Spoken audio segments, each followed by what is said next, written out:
I'm Megan Bennett, I'm Leslie Meyer. and this is Gen X Women Are Sick of This Shit. Hey, Leslie. Hi, Megan. How the heck are you? I'm doing great. Awesome. I've been unsurprisingly sweating since we've been here in the studio.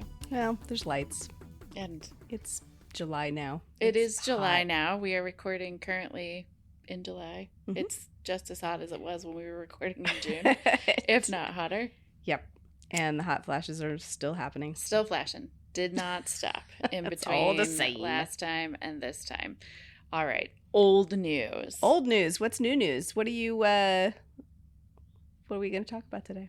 Well, you may have noticed when you walked in today that the studio smells quite citrusy and delightful. It does. It smells really pretty in here. Adding to the heat is a candle. And that is not for no reason whatsoever. I decided to create like a mood with some immersive scents. Okay. Because part of our conversation later in the episode today is going to be all about Disney. Ah, yes. And Very immersive environments are something that I think Disney does extremely well. I would agree. Including, of course, sights, sounds, and smells. Mm-hmm. Yeah, this smells great. It's very, it's a little orangey. It's a little, yeah, Mhm. it's really good. It is called Healing Potion. It's actually a D&D candle making company called Cantrip Candles out in California. They are not a sponsor. This is not an ad. They just make the It's just most something you love, fantastic right? candles that are scented for different environments. And we needed a little healing today just because it brings me joy. But we have other ones that are like Thieves' Den and Ooh, that sounds like it would be stinky. there's like the Forest of the Fae, and there's a bakery one. I mean, they're just really cool. Very So cool. as we play our game, I will like literally blow these out and light new ones so that it smells right. Okay, so like as you travel along Yes. in the game, In now our you are in the adventure. Thieves' Den, Mhm. you have to have a candle to make you. So you get I love that. a Disney-esque immersive experience when you're playing That's D&D very at my cool. house. So there you go. I love it. That's the bullshit That's of the the bullshit. day. I like it, I'm and it pretty smells excited about fantastic. it. So which Thanks. one is this? This is Healing Potion. Healing Potion. Mhm. Okay, all right. It's pretty spicy. I don't know. Maybe they'll hear this at some point and they'll think, that's cool. We should sponsor that podcast. I hope they do. I hope so too. Thanks. Regardless, amazing, good humans. Very, very cool. So I do love that. What's the gossip of the day, girl? Gossip of the day. So I have just been, just a couple days ago, some news popping about one of my favorite shows that I was arguably very late to the game to watch. Mm-hmm. I think I had to binge 3 probably seasons, but Stranger Things. Ugh. I didn't pick it up immediately. Love Stranger Things. Good God, when I did, Yes. I was all in. And Yes. my daughter was totally right. She's like, Mom, you're going to love this show. Oh, that's so good.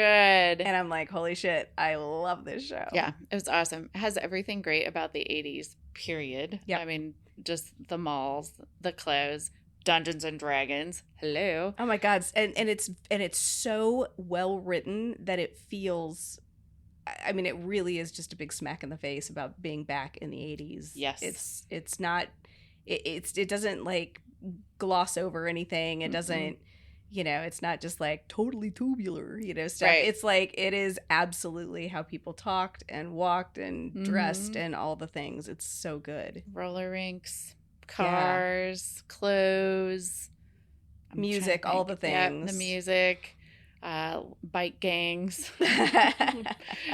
just that sort of middle school, high school, adolescent summer, being able to ride your bike all around your neighborhood. Jean jackets, Parents- pins on your jean Yes, jackets. you know. absolutely. Oh, Eddie. No adult ever knew where anybody was. Bicycles everywhere. Yes. Riding your bikes everywhere. Oh, it's such a great show. And It is. now I want to go back and watch the whole thing again. But apparently they are much further along in production. They have kind of hit the halfway point now of production. So season 5 will happen, hopefully, before too terribly long. It's been, I feel like those kids, we were kind of joking about this, like those kids are going to be not kids anymore. Right. By the time this comes out, but I'm just so stoked about seeing this show again. Mm-hmm. And I know we have to wait. I think it's going to be probably the end of 2025 before we get to see it, but at least it feels like it's coming. It is getting closer. And there have been some interesting things to kind of come out of the Stranger Things universe. Speaking of Dungeons and Dragons, there's actually a whole module that is based on Stranger Things that we own. We have not played through yet, but that exists. That might be a fun thing for us to do. We should do that one. We should. That'll be what. And I will wear my Hellfire Club shirt that I bought. Yes. Yeah. R.I.P. Eddie. No, he's back. I swear he's going to be back. I don't know this for a fact, but this is the gossip part. This is right. Here's gossip. my gossip. My gossip is I am, because I refuse to think otherwise. I feel like the whole Masters of Puppets thing. Oh, by the way, spoiler alert! If you've not seen episode 4, you might not want to listen to this. But if you haven't seen episode 4 or season 4, where have you been? Because it's so good.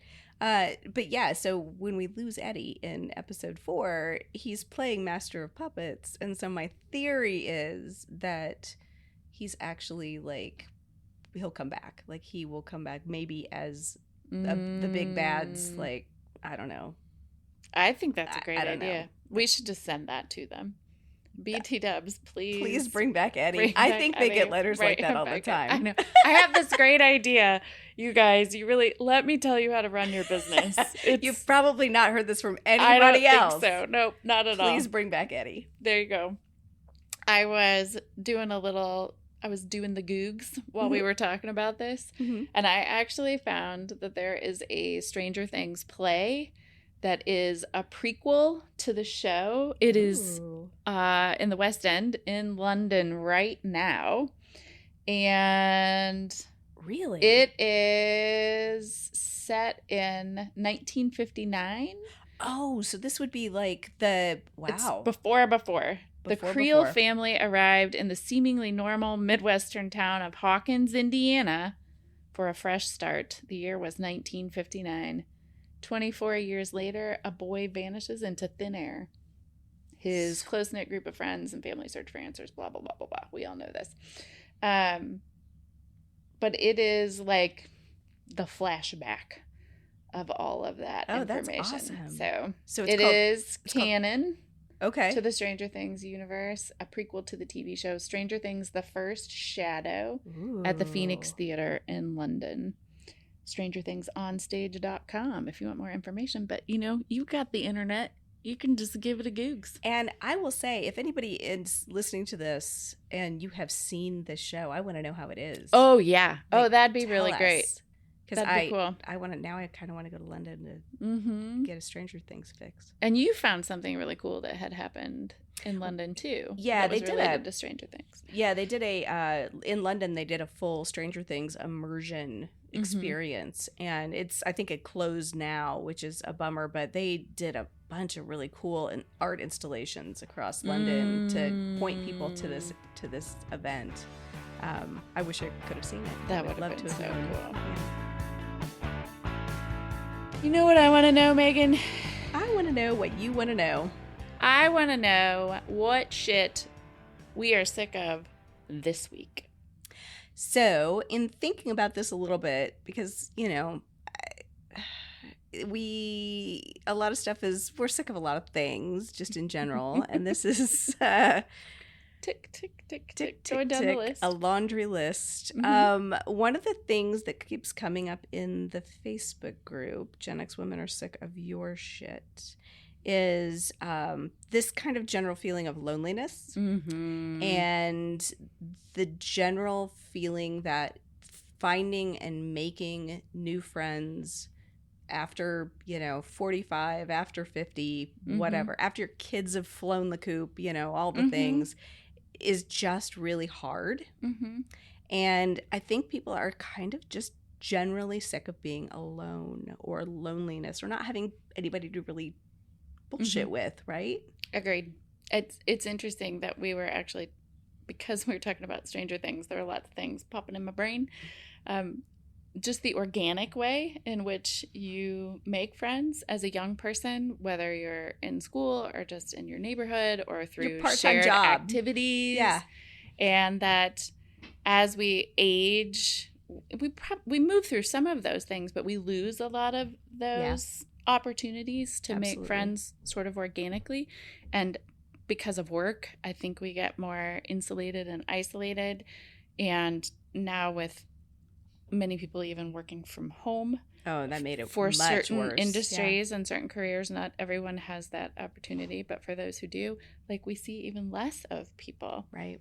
And picking up a hobby post 50, you know, people talk about this. Well, what do I do? How do I make friends? And our suggestions are like, get on the internet, start a hobby. And for some folks, like, that could be really anxiety provoking. Oh my gosh, yeah. Walking into a room the first time where you don't know anybody. Takes so much bravery just to do that, and resources of like time and transportation and money. And it's not always possible, but it is something that we hear, I think, loud and clear in the group, and something that we collectively are actively working on maybe providing a little solution for in a safe way. Right. And that's the key. It has to be safe, because when you're talking about the internet, it just there was a story of a woman in the group who her mom actually has now been catfished, it looks like, by somebody. And it's all, I mean, the internet is full of that stuff. It is the World Wide Web. Right. It scares the shit out of me. So I want to make sure that whatever we do, it's going to be as safe as we can make it.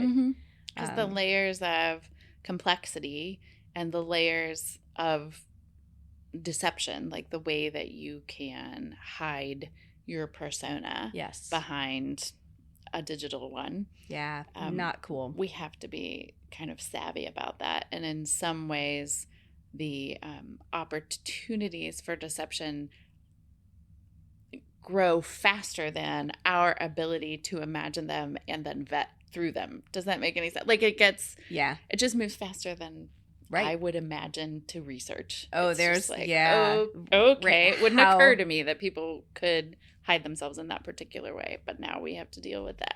Oh yeah. Like, and the criminals, the bad actors are always going to come up with the solutions faster than we can fix it. That's so true. Yeah, so I think it's exciting. I'm excited about trying to come up with a way to at least provide a little more connection for folks, and maybe they can make new, besties. And we talked about this too, like if we can do something safe and fun online first and do it in a virtual way, then who knows? I mean, if we want to, we can always do in-person stuff later. Yep, we have talked really about that a little bit, how we could organize in-person events, maybe just like sponsoring them. If there are hosts in different cities that we get to know through the community that we are building, then we could send out t-shirts and stickers and give ideas for things that you can do to get together, to spend time and meet people. One thing I do know is that as we age, community and friendship, those are two things that are very sustaining. They're important for our mental health. They're important for our physical health. And they give us a sense of hope and connection, which is really necessary. Yeah. I mean, it's really important to have people in your lives, and it's very hard to find them. It's very hard to make new friends. But even something as seemingly as kind of ridiculous as you've got to go get a colonoscopy. And if you go to get a colonoscopy, somebody has to drive you to get the colonoscopy. Yes. And you can't have your Uber driver being your driver for your colonoscopy. You have to have somebody who is willing to sit there and pick up the little yellow envelope when you're done and make sure you get home safely. Send you home with all of your pictures and maybe buy you some lunch after you've starved yourself for 24 hours. You aren't going to remember that. You're gonna... Oh, no. I don't remember. I was going to say I don't remember shit. I don't. I mean, like, I had a whole conversation that was relayed to me by my partner, And I asked the same questions each time, and I got the same answers each time. And I have very little memory to none of any of that. Yeah, and you have to be the person to, you've got to have friends to help you with that, because you don't want to be asking your Uber driver 600 times. Like, no. So there you go. Something very If nothing personal. else, we hope to provide you colonoscopy connections so you can get a ride home from the hospital from a trusted That's the whole point. Golden Girls companion. We're going to Golden Girls this shit. We're going to have a little retirement community. That'd be amazing. Gen X women are sick of your shit. The retirement home.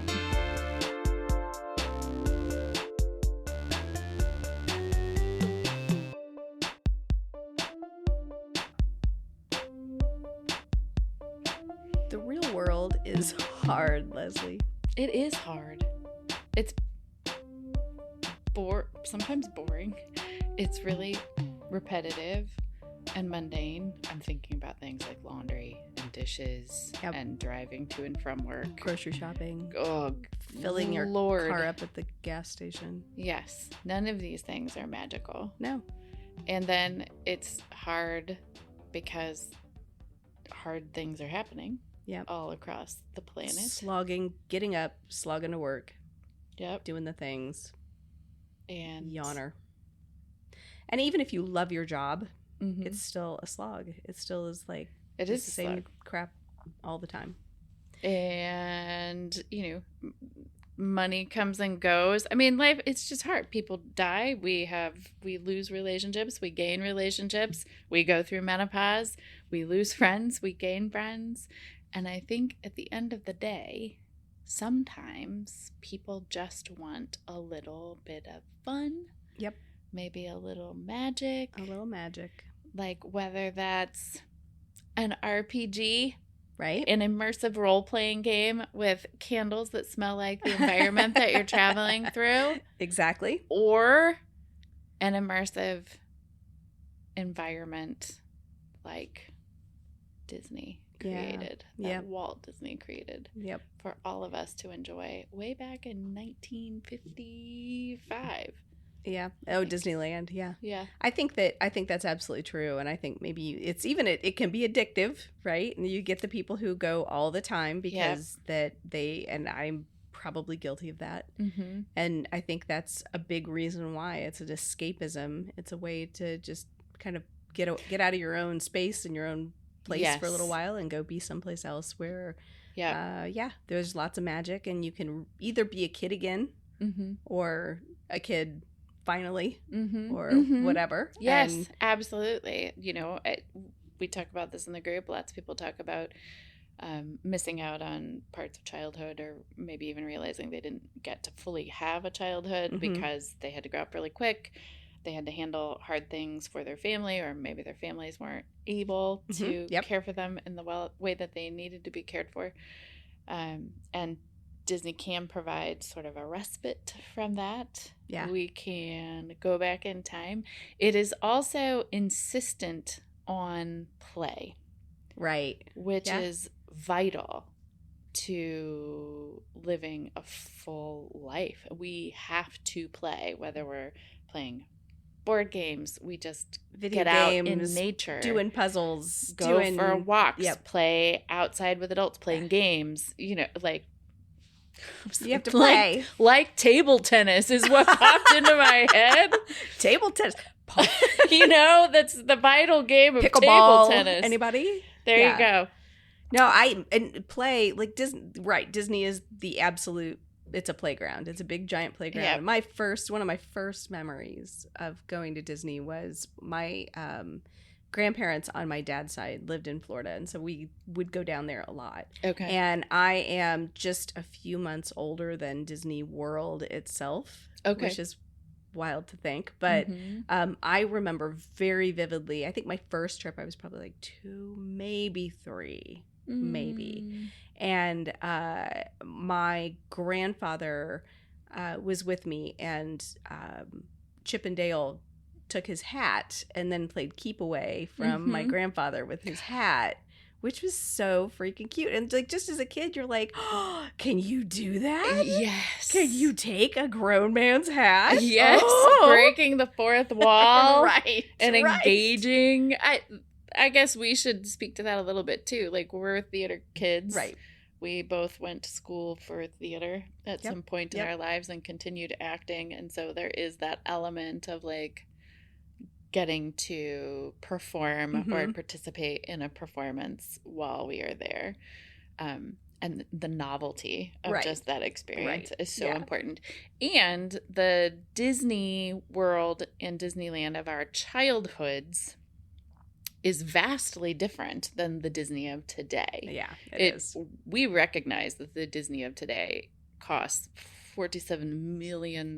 Yes. Like, you could mortgage your house to go on a big, long trip with people. There are no discounts. There are no sales. There are no days without crowds. There are no... Absolutely. It's very hard. And it was very, very different when, like, my grandmother went when it opened. You know, much more affordably priced. Yeah, for sure. So we recognize that in this conversation, that not everybody gets the opportunity. Well, I am looking at right now, I have a 1974 information guide from Walt Disney World that I found at a paper show of some sort ages ago and kept it. So cool. It's so cool. But it does talk about a guided tour. So you could get a guided tour includes use of Disney World transportation, admission to the Magic Kingdom, an approximate 3-hour walking tour of the Magic Kingdom with a knowledgeable guide. The guide tour is highlighted by visits to 5 attractions, with guests receiving 2 additional coupons for attractions of their choice, and it cost adults $7.50 and kids 3 to 11 $4.50. Wow. I know, right? So wow, that is not what things cost today. No. By like a lot. So, but yeah, so 1974, gosh. you could do a guided tour in Disney for $7.50 and get to ride rides. I fully remember going to movies in high school, so I was probably 80. Oh my gosh, would have been like 87, 88, 89, 90 in there, and paying $3.25. Oh, I remember that too, yeah. And it was maybe 15 years after this. Right. I mean... I know, yeah. So the inflation in those first 15 years was not is not that much nowadays. Right. So that's crazy. I know, I thought that was great. And the fact that the whole park can be summarized in this little, like, 20-page paper pamphlet is pretty miraculous. Yeah. I mean, and well, it opened with not nearly the attractions that are there now. Sure, of course. And in this guide, it even has like a little space where you can see Space Mountain future attraction in the map. So that wasn't even open yet. So, but this is really a fun. If you get a chance to find one of these in an antique shop or something, and you are a Disney person, it's a good thing to have just to jog some memories and see where things were back in the day. So, and I have a little coupon book too with the actual tickets for the different rides. Oh, so the rides were individually like little pull tab tickets. Yep. So you pulled your ticketed. Yep, and you got X number of A rides and X number of B rides and things like that. So it's just like going to it's not at all like this, but it's funny.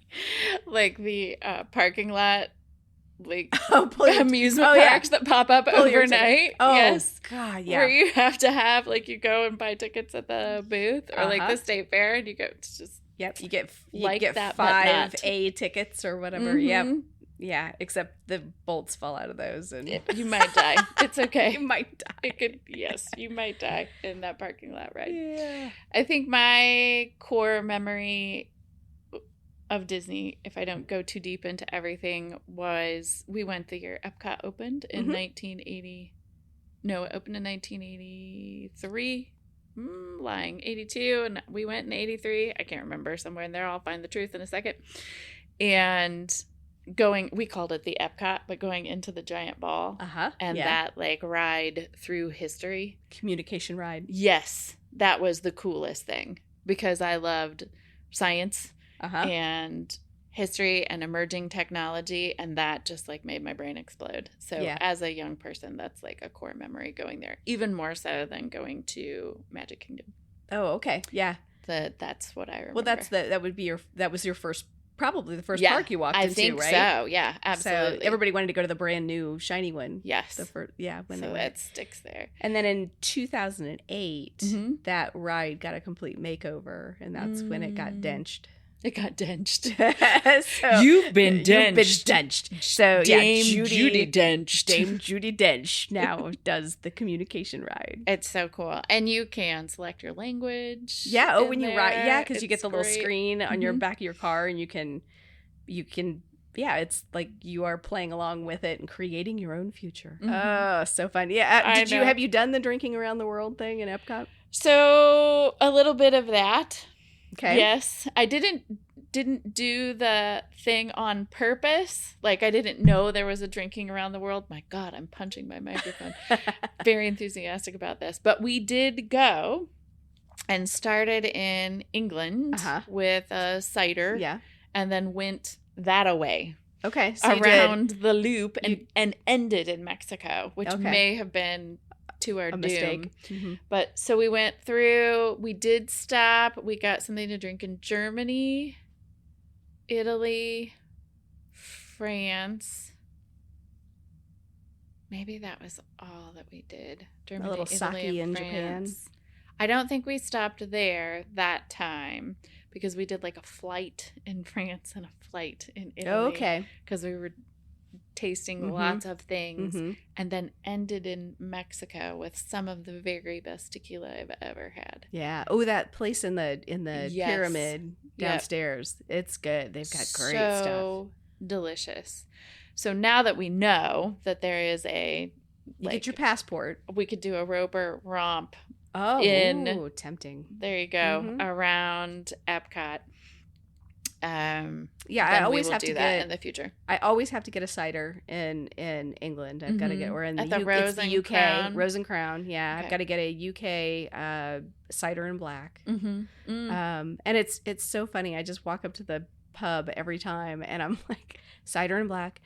I get it. It seems like there's always a millennial kid standing next to me, and they're always poring over the menu trying to figure out what it is they should order, because they've got shanties and they've got all the things like in there, and I just walk up and order it, and it happened twice this last trip where people were like, is that any good? And I'm like, well, I wouldn't order it if it wasn't. It tastes like shit, but I'm ordering it just because I want you to ask me that question. And then I'm going to make you drink a shitty drink. Right. No, this is my Gen X I'm going to spend $13 on this drink. It is absolutely terrible. Because it tastes disgusting. But we don't they don't know. Things. They don't know. Absolutely. So it was like me trying to, I was like, yes, it's very good if you like ciders. Well, I don't know if I like ciders. Well, do you like beer? Well, no, I don't. Then you probably will like cider. So, because it's there apple-y. You go. Right. It's 100% more apple-y. Yep. So I have to always get one of those, and then I get myself to France and have to have some sort of champagne something or other, and then the rest is kind of a champagne something, and or the rest other. Is a blur, Then I get to Morocco, and I'm like, I don't even know where I am. Oh, I love Morocco. Yeah, it's great. I think we should go there sometime. I think next year we should be there. What do you think? We should be there. We'll do a podcast from Disney. Oh, that's a way to arrange a meetup. Oh, well, that's true. I mean, tons of people will be living Heck there. Yeah, why not? Fine. For us, it feels distant and exotic because we're in the Midwest. For people that live nearby, less distant, less exotic. Just drive right over. Just in their backyard, like Kings Island. Right. But way cooler. Okay, so Lesley, we talked a little bit about Epcot. We talked a little bit Drinking about around the world. Drinking around the world. Mm-hmm. What's your favorite park? I guess I'm just talking about Walt Disney World, because okay, not Disneyland. Disneyland, obviously, I mean, I suppose like I've been Paradise one time. Pier. And you really only have 2 things to pick from. Oh, yeah. There's that too. What I love so much is that you like to ask me questions about favorites, and they make my brain explode because I am such a like, I want all the things. Yeah. If you're like, do you want chocolate or caramel or strawberry? I'm like, all them. 3. I would like that. Yeah. Yes, please and thank you. So I'm going to. You have one day. How about this? You've got one day. One day. And you have to pick one. Pick a park. One day, one park pass. Oh, I'm ripped in shreds. I know, it's really hard. Okay, so I will say, off the top of my head, spontaneously, I would say Epcot. Okay. For one day. And I will follow that up with, I had no idea how much I would love Magic Kingdom. In my mind, that was like for kids, something we wouldn't want to do. I wouldn't want to do that much of. And I was astonished going back as an adult. I think I anticipated kind of like Epcot being the thing. Mm-hmm. And when we walked in that first day, even as excited as we were for just like a vacation for lots of reasons, personal reasons that we were like going at that time, I was shocked at just like what happened in my nervous system and just the delight that came up and seeing the castle and appreciating the theatricality of all of it, just the complete immersion, which we've talked about, of the experience. Yeah. All the little details. It was magic. Yeah. I mean, the closest that I can get in a like human created space. Like, I'm glad there's you had a different that kind of magic that happens like in the woods or, you know, seeing the Grand Canyon or something like those awe-inspiring places. And this was magic. Yeah. I'm so glad you had that experience because it can be, for a lot of people, they go, especially when they're older, mm-hmm. if you go the first time and you didn't go as a kid, mm-hmm.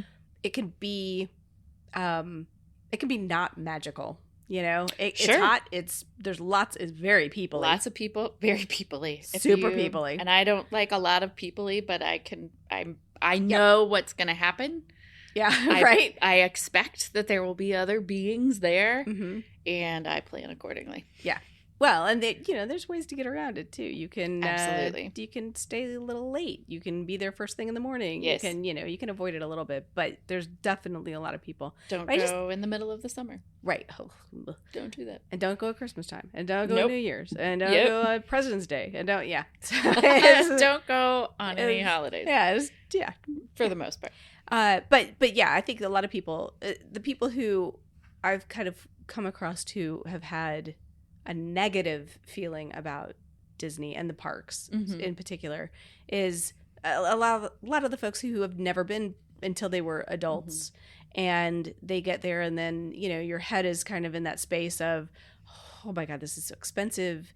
And, Truth. There's so many people and I've got to wait so much time to get in line. And, mm-hmm. and I always feel bad about the people who have really short amount of time that they can be there. Yes. And they've spent a ton of money and they, you've only got 2 or 3 days, if that, mm-hmm. and you're trying to cram it all mm-hmm. in. It is not a magical experience at all. It's hectic. It's difficult. Hard. Mm-hmm. Yeah. I agree. Yeah. It's a lot of work. Yeah. I think that makes you feel a little icky about the whole thing if you, mm-hmm. you just don't get that feeling.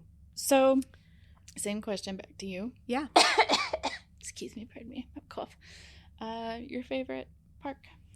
My favorite park. That's really hard too. I mean, Magic Kingdom is always going to be magical mm-hmm. and kid-like, and I think now though, and we will totally talk about Star Wars, mm-hmm. but I am such a dork, and mm-hmm. I just love Hollywood Studios for all of the Star Wars mm-hmm. stuff. It's so fun. It's like 6-year-old me can just go and pretend like she's in Star Wars and walk around and make my own lightsaber and do all the things like So this is a good kind of transition in terms of our conversation, because we're talking about like the Disney parks nostalgia relevance mm-hmm. for people who went or read about or heard about from the 70s, 80s, and 90s.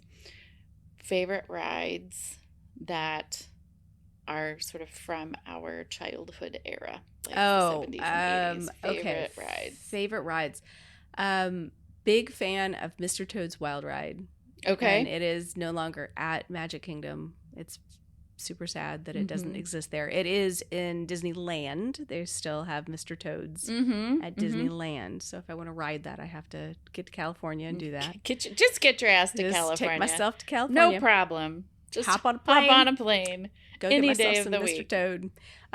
Love that ride though. That was as a kid, that was one of my faves. And then I think like Snow White Scary Adventures. That one also not in Magic Kingdom, only in Disneyland. Wow. Okay. And Peter Pan, probably Peter Pan.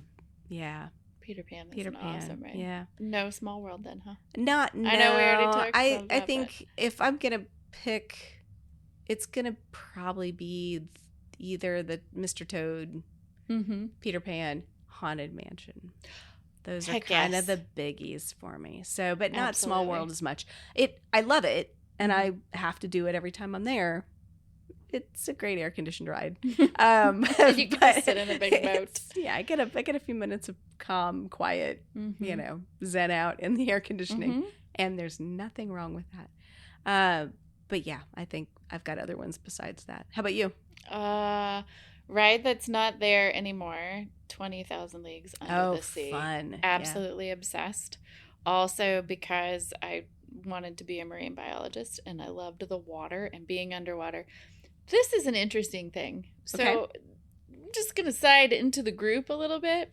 We actually read all the questions for Gen X Women Are Sick of Your Shit. Like, you have to answer questions to get in. It's a private group.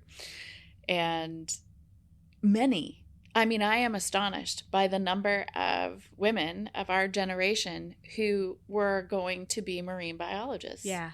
Marine biologists, veterinarians. Lots of veterinarians. Massive. A lot of lawyers too, but it seems like definitely a lot of animal-loving folks. Yeah. And I wonder about, because that was my affinity for 20,000 Leagues Under the Sea and the movie and the book and all the things because of the water, but I just wonder why. I also remember learning a ton about Jacques Cousteau.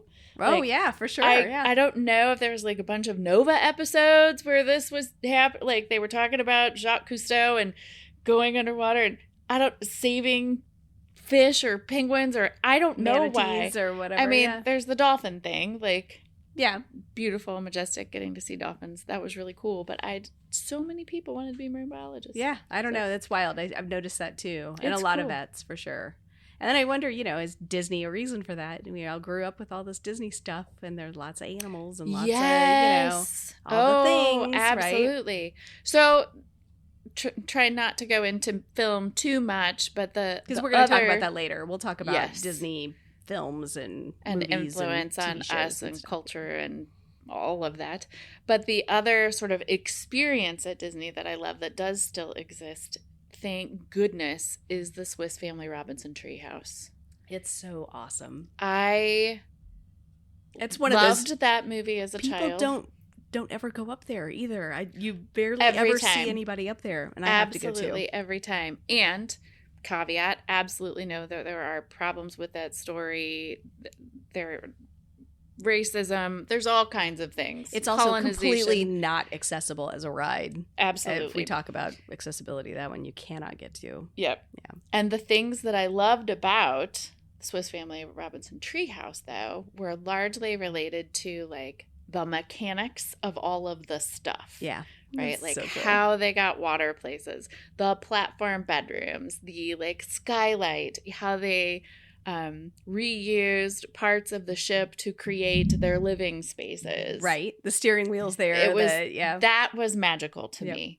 And so that creative part of that is, I guess, it's not a steering wheel, is it? On a ship. Yeah, it is. What else? Wheel? I don't know. There is no word. We have tried to figure this out. What do they call the steering wheel of the ship? It's just the wheel of the ship. It's just the wheel. I feel like it needs to have a better name than that. It should. Huh. We've talked about this in our Dungeons and Dragons game. We've tried to figure it out because we have a small one that we bring out. Also, not on topic. However, ties into magic and whimsy and joy and what we appreciate about the parks. It's called the helm. It's just the wheel helm. Is called the helm? Or is that where you stand? The helm of the ship is the front. The steering wheel, or rather the equipment which controls the direction of the boat or ships is heading, is called the helm. So there's not a separate name for this part? The helm. It's just the helm of a ship. You can call it the steering wheel if it makes you feel better. No, not really, because that feels very contemporary. Like that's part of a car. Well, then call it the helm. This is the part of Gen X Women Are Sick of This Shit where we get into an argument with our producer about... It feels like it should be cooler. Like... It is cool. The ship. The helm is pretty cool. The helm is cool. Okay. Take the helm, Ms. Meyer. Ooh. Well, just that signal to get back on track. Hey, Megan. Hey, Lesley. We've been talking a lot about magic today on this episode. So much magic. Talking about the magic of Disney. And today, our show sponsor also has a lot to say about magic. All about magic. We're talking about the Rosecraft, your local witch shop. If you think there's more to life than the drab day-to-day, listen up, because you're about to find your people. In 2020, 2 local Indianapolis women set out to open their dream shop. As little girls and teenagers, they were enchanted by mystical, metaphysical stores. You know, the smell of incense as you walk in the door, the dimly lit corners where you browse books on spells and potions. A new delight as you turn every corner. The Rosecraft is your local witch shop. It's a welcoming place for beginners, for experienced practitioners, or maybe that person who just likes collecting rocks. If you're even the tiniest bit curious, you'll be welcomed with open arms, open minds, and mindful conversations. So, I've picked up a lot of rocks from the Rosecraft. Oh, yeah? Yes. And they are beautiful. I love crystals. I do too. I have them in my office.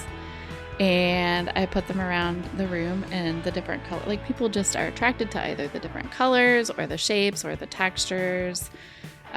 Even if they're not into crystals or don't know anything about paganism, people apply their own meaning to things symbolically when they're in their space. So I find that in my practice, that is like a really important kind of grounding thing. And it's good for me too, just to like have them there. I kind of reorganize them in my office from time to time. And Danielle and Cassie are 2 of the coolest people you will ever meet. They are so thoughtful about the work that they do, and they put so much intention behind each product that they pick for their store. I have enjoyed watching them develop this business, and they have a combined 20 years of experience in their field. They're focused on quality over quantity. Like I said, they hand select every item in their shop, from crystals to loose herbs to incense to tarot decks, journals, altar supplies, books, so much more.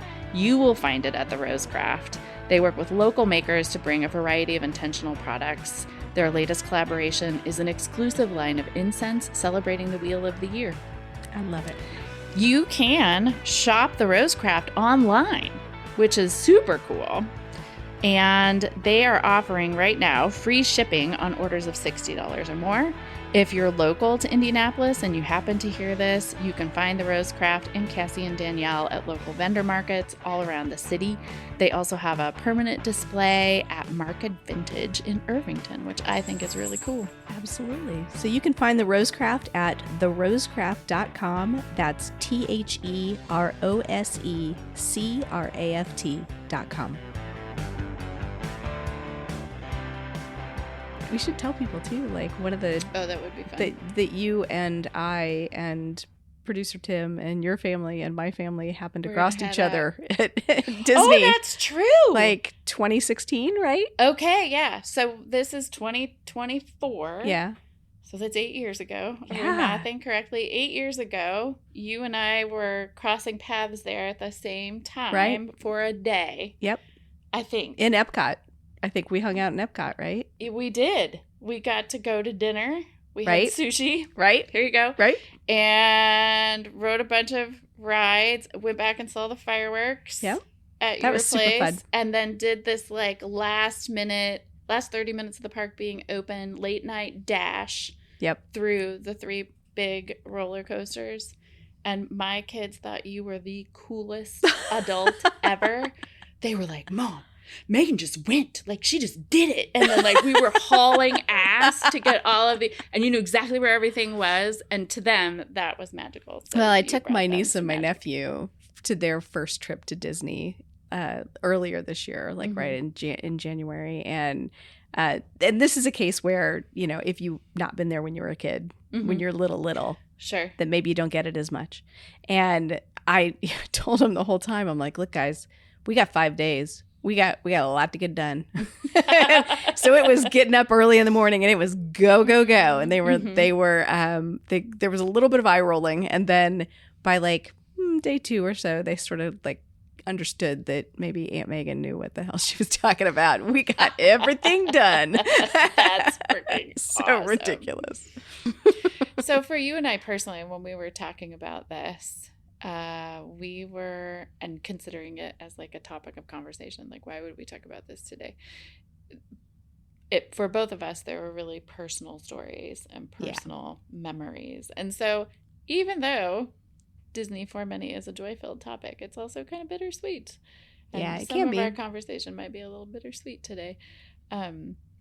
For you, what is your earliest child memory of Disney? Do you have an early child memory of Disney? I think just going with my grandparents was a big childhood memory. Oh, of course, yes. And I did, admittedly, again, I went a lot. So there's this moment of walking into the Magic Kingdom and looking down Main Street and seeing the castle. And I've got little traditions that I do. So when I leave, I have to like turn around and say goodbye to the castle. And I have to, there's all this stuff that kind of comes along with growing up and going to the parks a lot. And I've only been to Disneyland a couple of times, but noticing the little differences between the different parks and how different like the Magic or the Haunted Mansion is and how different Pirates of the Caribbean is and stuff like that. So cool. I'm just a big nerd when it comes to those parks and those places. And I think they're great. And we travel now with my family and some good friends of ours and their family. We've been going for years and years together. And the last time we went, there were, I think, 15 of us total. Oh my gosh. So yeah, we just kind of go in and take over the place. Ridiculous. That you guys yeah. can do that together and spend all that time. Super fun. So that community. Yeah. So, but one trip kind of blurs with the other, as you go to a lot of times. Okay. But I think just in general, it's just a warm, happy, fuzzy place for me, where I get to go and do those things that are important, like play. So I think part of the reason that this episode came up for us too is we were brainstorming about it, and you looked at me and you said, well, what's your first memory of Disney? Oh, yeah. And I did. Like, oh, I did. And I was like, oh, we went because my mom was dying. Yeah. You ever have one of those moments where you say something and then you're like, ooh, wish I could get that back? Oh, don't ever think that.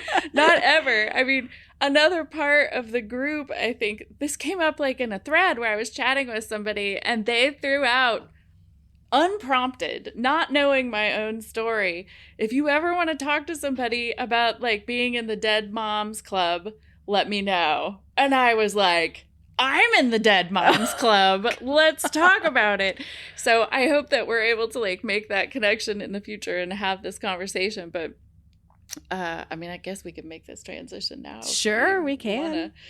So we went, well, here, I can just tell you, because I have a book, Walt Disney's Epcot Center, Creating the World of Tomorrow, sitting right here on my little lap. And it was printed in 1982, so the park must have opened in 1982. Right, it did, yeah. Okay. So it was given to my grandmother in 1983. So the reason, dear listeners, that we were in Epcot was my mom had cancer, and it was the 80s, and this is like super relevant to our generation. My mom had been a smoker. There was a massive increase in the diagnosis of lung cancer in the 80s. I imagine lots of people had lung cancer before that, but Right. it was big tobacco wars, like Right. that sort of Yep. campaign suppression of information had happened. I don't know if the court stuff was happening at the same time, whatever.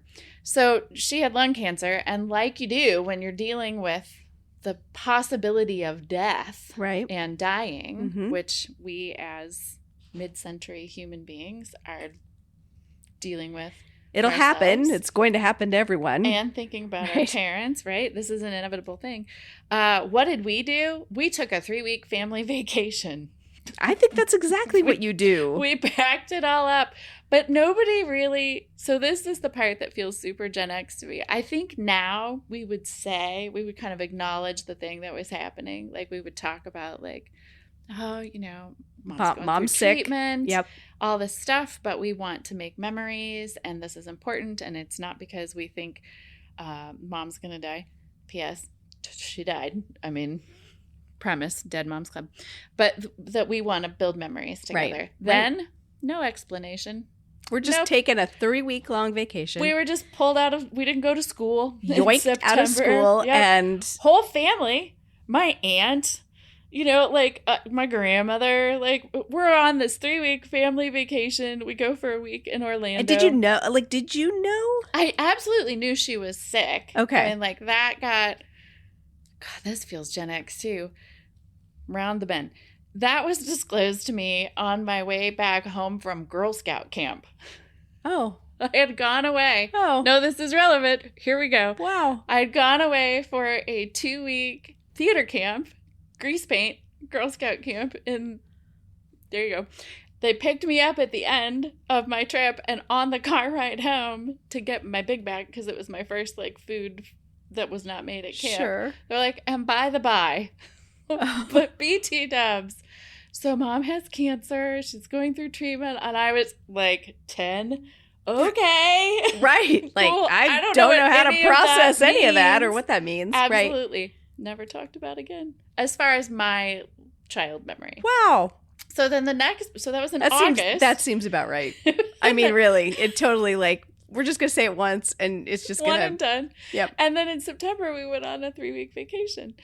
So Jeez. there you go. What do you do?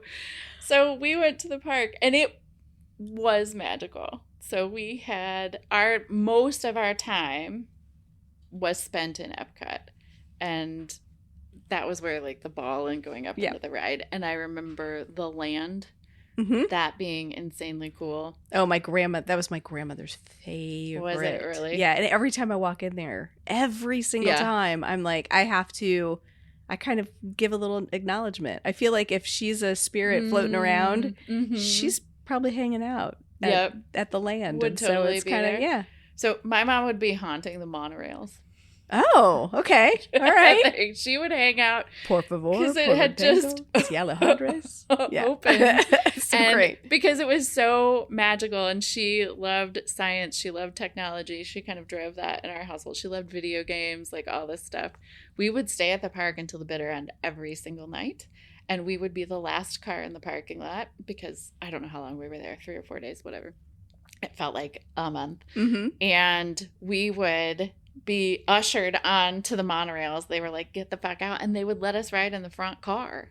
And we would just chat with there was a driver. Yeah. I don't know if there are monorail drivers. There are. Okay. Yep. So there was a driver, and we would just hang out because there's seats up there. You can sit up there and watch the whole thing. And I remember that being magic and her loving really cool that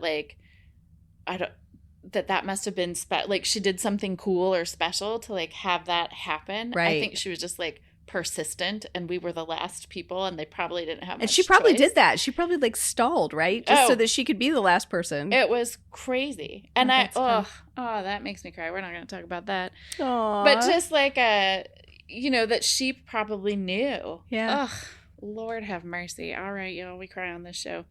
That this was one of her last experiences. So of course she stayed. Yeah, she's going to stay to the very, very end. Be the last person out of the park. And as kids, I can't speak for my brother, but for myself, that was total magic. Yeah. And that's what I think Disney brings to people if they love that. Yeah. Agreed. You know, is that Agreed. experience of magic. And if you've had that experience, because there are lots. I mean, there are so many kids who are there, and adults who have, you know, medical issues, who, you know, or have been through a trauma or something, and this is their way of healing, right? Yeah. Or it's their way of building those memories. Mm-hmm. It's a total gift. Yeah. So you can totally hate it. That's fine. And your do you gift wonder, might be something else. Yeah. Do you wonder, like, did Walt know? You know, he created these parks for families and created them so that people could make memories, and that was the whole plan all along. Absolutely. And he even had a little apartment above the firehouse in Disneyland, so he could literally stand there and watch it happening. Yeah, and that's pretty cool. But I wonder if he ever would have known that would have been a place that people would have taken their families when when they just knew. Yeah. I would imagine so. I mean, it takes a lot of bravery and just courage and hope to build something in the world. Yeah. You know, and to create magic in the world, whether that's a park like Disney with all of its flaws, right? Yeah, I don't want to sugarcoat it too much, because absolutely not. There are problems. Or a piece of theater, or, you know, an immersive experience in nature, or a fucking podcast. You know, like, it takes a lot to create and to put yourself out there and to be brave and courageous in that way. And I do think, like, for all of the complaining that we do as Gen X women, talking about menopause and our mid-century life and all of that, we are also uniquely positioned in our generation to be brave and courageous and create community and to choose hope when things are difficult. You know, that comes up in the group sometimes where, you know, I invite people to be curious. You know, don't make assumptions, ask questions, be kind. Right. And we really mean that. Absolutely. You know, it may be hard. You may be hearing something hard. And we're going to get further if we can lean in with some curiosity. I think that's true across the board, not just in the group, but just in life. You know, we don't know. I mean, take yourself, if you're walking through Disney World and somebody's having a rough time of it, you don't know what they're going through, right? Absolutely. And you have to take that moment of kind of, you can be a little bit annoyed, you can roll your eyes or whatever, but you just don't know. Nope. I'm good on you for trying. Yeah. You know, of course there are exceptions. If somebody's standing there pointing a gun to my face, I'm not going to ask why. Probably not. Probably. Nope. Probably not. And if you're gonna karate chop and a kick and and if you're gonna put somebody down in front of me, I'm probably gonna jump in and not gonna ask you why right then. Yep, probably gonna take care of that person first. That's right. And then step aside with you and say, sounds like you're having a hard day. Could you get the gun out of my face, please? Stop being an asshole. Just for a hot minute. Let's have a conversation about that not very nice thing that you just said.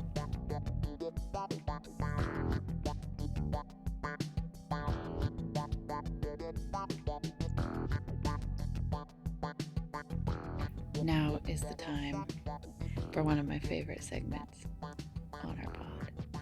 What is that? 5 minutes of fame. 5 minutes of fame, fame. We should probably have like some really cool music and some freaking laser beams in this section. Oh God, can we? Laser beams? Freaking laser beams. I think that would probably upset our sound a little bit. We'd have like all kinds of feedback and weird stuff happening. Producer Tim would be mad. Producer Tim would have a probably problem with more mad than usual. I don't want that. He might actually shoot Nerf guns at us. I keep waiting. He keeps threatening. It's going to happen. Nerf gun. It's going to happen. This is a taunt. All right. So 5 minutes of fame. Yes. What do you have this week, Lesley? I thought about this as we were planning for today's episode at the very last minute and thought I should put a request out in the group to see if anybody has a story for us. Cool. And lo and behold, Leanne responded. She brought the goods and she talks about her very first, oh God, you know, Trifocals. They're a thing. We could talk about how we're sick about those sometime if you want to. Eyesight. Her very first trip to Disney was as a mom with 2 kids. And she was looking around like a tourist, like you do, because there is so much to see. And if you have never been, sensory overload. I mean, big time. Absolutely. Big time. And right in the middle of Main Street, a man walked up to her husband, and the kids, her ex, she does not specifically say it was her husband, and their kids, and asked if they all wanted to be on Cinderella's stage with all of the characters for a show. Oh, wow, that's cool. So cool. She says the entire state of Florida heard her squeal. And they did. They did it. They were shown as representing Jackson, Mississippi. This was like the second week of March in 1998. A very happy memory for them. That is so cool. Those memories like that, that's all part of that Disney magic, right? That Absolutely. You have. And, yes. Oh, so cool. And she even says that this was their very first day. So the magic of the moment really blew them all away. That's so what fun. A special thing. And I think that is one of the reasons that Disney is important to both of us is just the memories that were made there. Well, and my little 5 minutes of fame, similar, super similar. This one, so my daughter, her first trip, and I've been to Disney many, many times and had been to Disney many, many times before my daughter went on her first trip. But she was 3 years old. Oh. And she had a little My First Trip to Disney t-shirt on. Oh. It was super cute. Adorable. Yes. And little pigtails and the whole bit. And we decided we were going to watch the Magic Parade. So it was like back when they had that still. And it's come and gone back and forth a few times. But at that time, you got in, you got not in line necessarily, but you just sort of like pushed your way to a point where you could sit on the curb, like right in front of, all the shops on Main Street. Yeah. And so we found ourselves a little spot and we're sitting on the curb, and Gillian got in the middle of the street and started dancing, and she was twirling around, just having a great time like you do when you're 3 years old and you're in Disney. And a guy came over and tapped her on the shoulder and said, Minnie Mouse would like your help. And I immediately started crying, and my mother-in-law is crying, and we're all just like, what is happening? And the guy handed my daughter a magic wand and said, when we tell you, will you wave the wand really, really hard and start the parade for us? And, Gillian just is like, I don't know who you are. Why are you handing me this wand? Strange man with a wand. Okay, strange guy. And I'm like, no, it's okay, Gillian. You can take the wand. Smart girl. Right. So situational awareness. Exactly. Very important. And she, they gave her the little countdown. She waved the hell out of that wand. All the lights in the park go out, and the parade starts, like the electromagic lights come on. Oh my gosh. It was so freaking cool. And then they throw this big handful of like Mickey shaped glitter everywhere. And so I'm standing on the street picking up little pieces of glitter so I can keep them forever and ever. Like you do. So ridiculous. It'll be in her memory box when she's like 50. She'll be like, what the hell? What is this glitter for, mother? What am I supposed to do with this shit? Hold on to that forever. Yes. I have a box of all my mom's stuff. I'm like, this is like your high school notebooks. Right. Wonderful archival material. I'm actually really grateful that I have it. And yet, it is a box of things. Glitter shit in your house. Yes. Yep. Here, Gillian, here's your first haircut, a little snip of your hair. And here's your tooth. Here's some teeth. Here's some broken. some ground glitter for Mickey. So disturbing that we keep these things. Oh, I have all of Gillian's teeth. We're going to clone you. I don't know. There's no clonable material in there, right? Because all the flesh is gone. So it's just I don't know. It's There's not probably even something bone. in there. Should give it a scrape. Let's clone our kids. Do we want to do that, though? She's great, but I don't think I want another one just like her. I just like the ones that I have. They're my favorite ones. Well, I don't need new copies. Presumably, you'd have to like raise them again, Oh, and that's not going to happen. They would have to come out fully formed, like adults, where they aren't. But then you'd have to do all that teaching. We've really lost the thread here, but that's okay. It is. But anyway, what the that's story like, was about is it's about Disney. It is about Disney and the joy that it can bring to people. And we should probably preface all of this by saying we get that Disney is not for everybody. Oh, heck yeah. I mean, absolutely. It is not for everybody. There are people who absolutely hate it. I get it. I totally get it. Well, yes. I mean, I get that it's totally cool that you hate it. Yes. I don't, but yes. Yeah. But that's it's fine. Like, there are people, because we're close to Cincinnati, Ohio, there are people who are fanatical about Kings Island. I do not like Kings Island. I don't really care for it either. I don't really go there. I did a couple times, probably once in high school. I think I went once in college, maybe a couple more times in there. Not my jam. We all have things that we like. Yeah, there are folks who absolutely think that Universal Studios is 1,000 times better than Disney. Yes. Totally fine. Yes. Yep. I actually haven't been there yet, but I'm going to go. The Harry Potter stuff is really cool. This is what I've heard. Yeah, it's very, very cool. That. You have been listening to Gen X Women Are Sick of This Shit. Hey, Megan. Hey, Leslie. What do people do if they want to find us? Well, we have a website that people can find us on, and that is genxwomenpod.com. We also have a Facebook page. We have an Instagram account as well. Mm-hmm. We have a YouTube account where we put YouTube shorts and other little tidbits up there. We have a TikTok account. I don't talk the tick or tick the talk. You don't tick the talk? I barely talk the tick, but I did put a TikTok up. We're explaining the internet to people again. That's okay, though. It's great. We need to know how the internet works. Can people buy merch? They absolutely can. We have a merch store on the website itself, and we also have an Etsy store, too. So they're just pretty easy to find. It's just Gen X Women on Etsy. And if you are listening to this podcast, presumably you found it somewhere. And while you're there, give us a review. Yeah. Let us know what you think. Throw some stars at us. That'd be great. We'll take 1, 2, 3, 4, or 5. Ooh, 5. Maybe 10. And also make sure that you are hitting subscribe so that you're notified whenever a new episode drops. Most important.